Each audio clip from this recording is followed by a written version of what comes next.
Hi, Jerry Jenkins here, talking about all things writing, this time about creating memorable lead characters with dramatic story arcs. Have you ever quit reading a novel just because you couldn't relate to the main character, also known as the lead or hero? Compelling characters can make or break a novel, making the difference between a memorable one and a forgettable one. So, how do you create a main character who has a powerful arc? First, he should almost always appear immediately, preferably on the opening page. And when I refer to your main character as he or him, of course I mean her or she as well. Be intentional about the name you choose for him. Pick one that suits your character's heritage and time period, and maybe that even hints at his character. J.K. Rowling was masterful at this in the Harry Potter books. Severus Snape, Draco Malfoy, Luna Lovegood, Newt Scamander. And here on your screen is a link to a post on this subject that you may find helpful. While we leave that on the screen long enough for you to jot it down, let me keep moving and tell you that your readers don't need to picture your main character exactly as you do. Just trigger the theater of their minds. And if 1,000 readers come up with 1,000 different imaginings, so much the better. But they do need to quickly grasp the basics. Roughly, how old is he? What's his ethnicity? Does he have scars, piercings, tattoos, or unusual physical features? What does he sound like? Does he have an accent? Layer in your character's description through dialogue and action. Don't just drop in a laundry list of characteristics. Next, what shaped your character into who he is today? What's his backstory?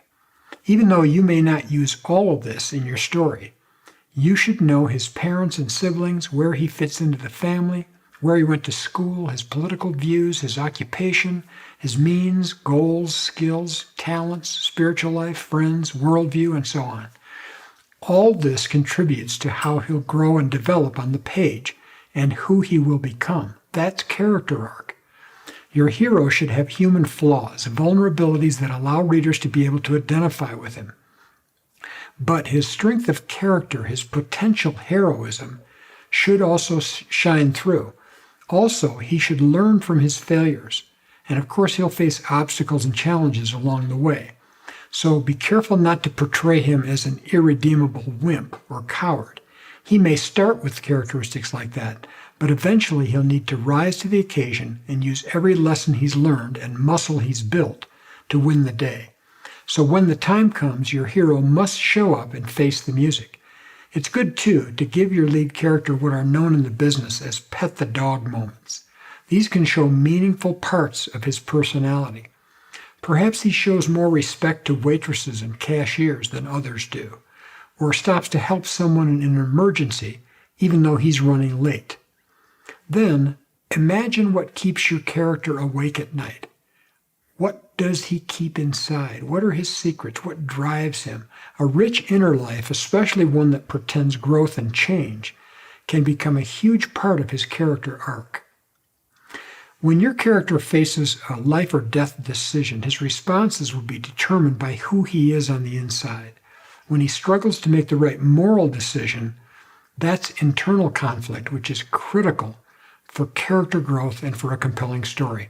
If you want to learn more about that, make sure you watch my video on internal versus external conflict. And when you have trouble conjuring internal or external conflict for your character, draw on your own experience. Imagine yourself as your character. That's what's fun about being a novelist. However different he is from you, imagine yourself in his shoes. Sometimes my lead characters are children, decades younger than I. I've had female leads, some even older than I. Then I have to really dig deep and determine how I would respond to their crises. I've even had lead characters who've had hair.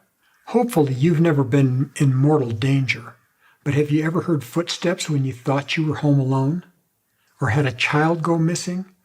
Or had to muster the courage to really speak your mind to someone? All that personal experience helps you develop characters who think, feel, and behave realistically. And now we come to that most common piece of writing advice: show, don't tell. But what does it mean? When you tell rather than show, you merely inform your reader of information rather than allow the reader to deduce anything. You're supplying information by simply stating it. You might report that a character is tall, or angry, or cold, or tired. That's telling. So, how to show and not tell? If your character is tall, your reader can deduce that if you mention others looking up when they talk to him. Or he has to duck to get through a door. Or when posing for a photo, he has to bend his knees to keep his head in proximity with others. Rather than telling that your character is angry, show it by describing his face flushing, his throat tightening, his voice rising, his slamming a fist on the table. When you show, you don't have to tell. When you show rather than tell, you make the reader part of the experience.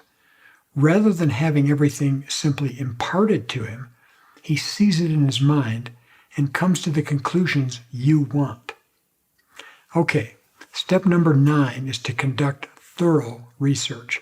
If you haven't experienced something yourself, you'll need to research it.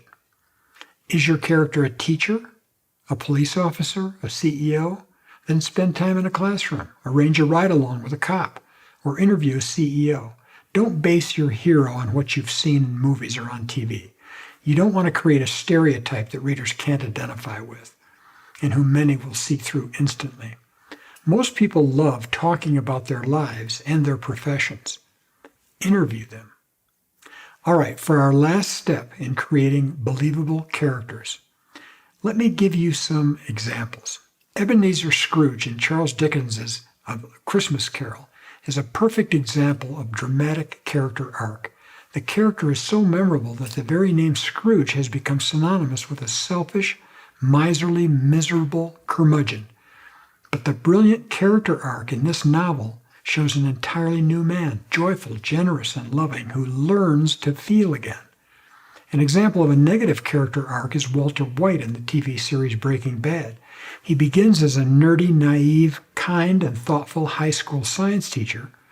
When he learns he has cancer and that the treatment will bankrupt him, he uses his chemistry skills to manufacture and sell methamphetamine. But even after his cancer is in remission, he carries on, and in the end, he destroys his own life, his family, and the lives of many other people too. So if you're a pantser like me, someone who writes by the seat of your pants, discovering the story in the process, you may prefer to let your characters emerge as you write. But if you're a dyed-in-the-wool outliner, you might want to try my free character development worksheet available at the link on your screen. Regardless, do what you need to create a compelling character with a dramatic enough arc to make him unforgettable. If you found this video helpful, like it, leave a comment, share it, and subscribe to my page. All the best with your writing. I'll see you next time.